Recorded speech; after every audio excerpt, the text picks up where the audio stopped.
Ginbasura sang federal judge ang hingyo sang estado sang Minnesota nga ipauntat ang massive immigration and deportation operations sang U.S. Immigration and Customs Enforcement o ICE.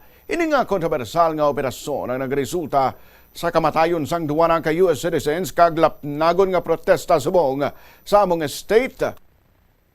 Apang sa separado nga kaso, nagmando ang judge nga hilwayon ang 5 katuig nga bata nga si Liam Conejo Ramos kagang amay sini nga parehong nga na-detain sa tong Enero 20. Asylum seeker ang mag-amay kagindala sa Texas matapos nga gindakop sa gwa sa ilabalay sa Minneapolis samtang papuli na kuntani ang bata halin sa eskulahan. Ginbansa naman nga Metro Surge ang operasyon nga ginpaunahan sa nakamaskara kag armado nga federal agents nga nagapangita sa undocumented migrants sa mga komunidad sa Minnesota. Matandaan nga Sanday Rene Good kag Alex Petty ang nagkalamatay sa mga operasyon.